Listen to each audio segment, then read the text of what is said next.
Nama saya Elfrida Raja Gugu, NPM A1D020002, Prodi Pendidikan Biologi, dosen pengampu Mona Ardina SPSI, MPSI, mata kuliah Psikologi Pendidikan, tugas A. Perbedaan individual dan kebutuhan memperoleh pendidikan khusus.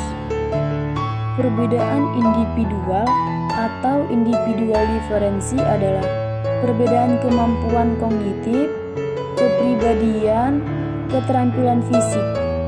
Kadangkala siswa memiliki karakteristik yang menuntut pengadaptasian materi atau praktik instruksi agar sesuai kebutuhan mereka. Menempatkan perbedaan individual pada perspektif yang sebenarnya. Inteligensi. Rumusan istilah inteligensi memiliki sejumlah kualitas tertentu, yaitu 1. Bersifat adaptif, artinya dapat digunakan secara fleksibel untuk berbagai situasi dan masalah yang dihadapi. Yang kedua, berkaitan dengan kemampuan belajar. Orang yang inteligen di bidang tertentu dapat mempelajari informasi-informasi dan perilaku-perilaku baru dalam bidang tersebut secara lebih cepat dan lebih mudah dibandingkan orang yang kurang inteligen. Yang ketiga, istilah inteligensi juga merujuk pada penggunaan pengetahuan yang sebelumnya telah memiliki untuk menganalisis dan situasi-situasi baru secara efektif. Yang keempat, interaksi dan koordinasi. Dan yang kelima, budaya tertentu. Konsep G menurut Sperman. Menurut perspektif Sperman, performa seorang siswa dalam setiap tugas yang diberikan tergantung pada faktor umum dan faktor-faktor spesifik yang dilibatkan untuk menyelesaikan tugas tersebut. IQ dan prestasi sekolah. Ada 3 hal yang perlu diperhatikan berkaitan dengan hubungan antara skor tes, inteligensi, dan prestasi sekolah. Yang pertama, inteligensi tidak niscaya memengaruhi prestasi, melainkan hanya sekedar berkoordinasi. Meskipun siswa yang memiliki skor EQ tinggi biasanya memperlihatkan performa yang lebih baik di sekolah.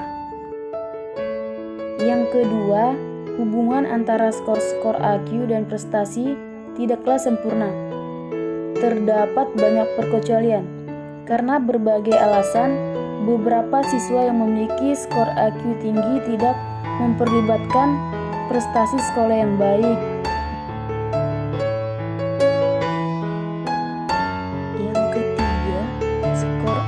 Bisa berubah. Skor IQ memang dapat memprediksikan prestasi sekolah dalam periode singkat. Cerdas menyikapi skor inteligensi dan IQ.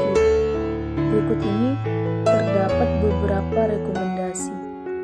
Yang pertama, sediakan lingkungan yang dapat mendukung pertumbuhan intelektual dan perilaku inteligen.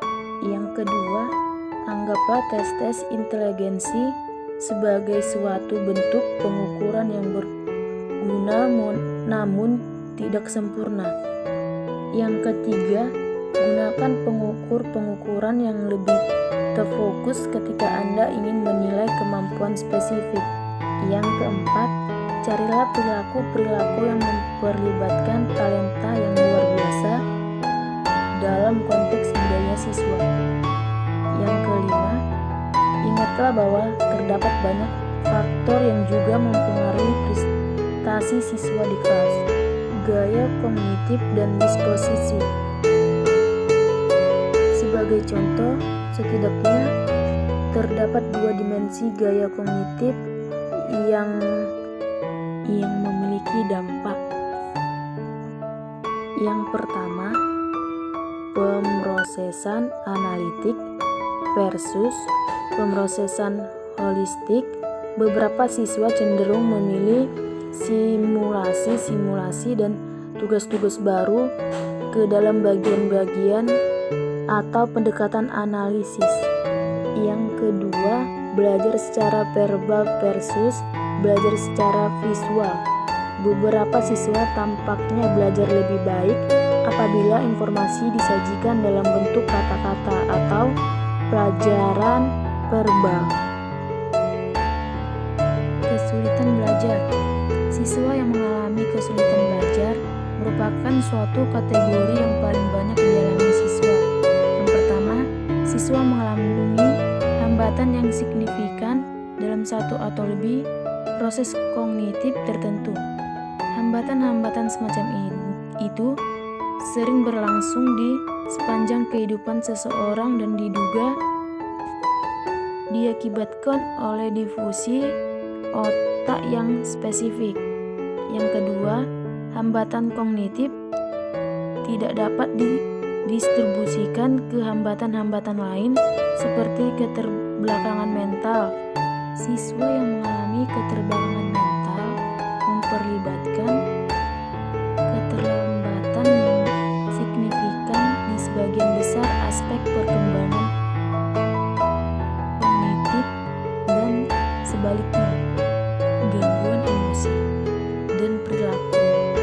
Siswa yang mengalami gangguan emosi dan perilaku termasuk dalam kategori siswa berkebutuhan khusus dan karenanya berhak memperoleh layanan pendidikan khusus ketika masalah-masalah mereka memiliki pengaruh negatif yang substansial terhadap kegiatan belajar di kelas. Gangguan visual. Siswa yang mengalami gangguan visual mengalami malfungsi di mata atau saraf optik yang menghambat mereka melihat secara normal meskipun mengenakan kacamata. Kehilangan pendengaran. Siswa yang kehilangan pendengaran mengalami malfungsi telinga atau saraf-saraf terkait yang mengganggu persepsi terhadap suatu dalam rentang. Yang ketiga, hambatan kognitif dapat mengganggu prestasi akademik. Oleh karenanya, sampai pada taraf tertentu, siswa tersebut perlu mendapat layanan pendidikan khusus. Siswa yang mengalami kesulitan belajar selalu memperlibatkan performa yang buruk di satu atau beberapa masa pelajaran dalam kurikulum akademik. Namun, dapat memperlihatkan prestasi yang tergolong rata-rata atau di atas rata-rata dalam beberapa mata pelajaran yang lain. Rekomendasi umum. Rekomendasi umum ini dapat diterapkan ke banyak siswa yang mengalami kognitif atau akademik yang spesifik, yaitu 1.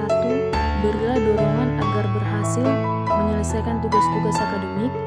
2. Pertimbangkan tingkat keterampilan mereka ketika menugaskan mereka mempelajari bahan-bahan bacaan tertentu. Yang ketiga, deskripsikan secara jelas harapan mengenai performa akademik. Yang keempat, ambillah langkah-langkah untuk meningkatkan kepercayaan diri dari motivasi. Gangguan spektrum autisme. Yang pertama, maksimalkan prediktibilitas dalam penataan kelas dan jadwal mingguan. Banyak siswa yang mengalami gangguan spektrum autisme mereka lebih nyaman dan aman apabila lingkungan fisik mereka tetap sama dan mereka dapat menjalani suatu rutinitas yang dapat diprediksi. Yang kedua, gunakan pendekatan visual dalam proses belajar mengajar. Karena siswa yang mengalami gangguan spektrum autisme seringkali memiliki keterampilan visual spesial yang kuat namun mengalami kesulitan dalam keterampilan bahasa. Rekomendasi umum. Meskipun penyebab gangguan emosi dan perilaku dan gangguan spektrum autisme, yang pertama, tekankan berulang kali pentingnya berperilaku sopan di kelas. Yang kedua, kembangkan kognisi sosial dan keterampilan interpersonal yang efektif. Yang ketiga, tetap gigih dan sabar dan arahkan usaha Anda pada perbaikan yang perlahan-lahan ahli kesuksesan dalam sekejap. Siswa yang mengalami keterlambatan umum dalam fungsi daya kognitif dan sosial. Keterlambatan mental. Yang pertama, inteligensi umum berada di bawah rata-rata. Siswa-siswa seperti ini memiliki skor tes inteligensi yang cukup rendah, biasanya tidak lebih tinggi dari 67 atau 70, yang mencerminkan performa 2 proses terendah dalam kelompok usia mereka. Yang kedua, perilaku adaptif lemah. Siswa yang mengalami keterbelakangan mental berperilaku seperti anak-anak, kurangnya perilaku adaptif. Siswa yang mengalami masalah fisik dan sensori. Gangguan fisik dan kesehatan adalah kondisi fisik atau medis atau biasanya jangka panjang yang mengganggu performa di sekolah sedemikian rupa sehingga dibutuhkan cara mengajar, bahan akar, perlengkapan atau fasilitas yang tertentu yang khusus. Gangguan visual.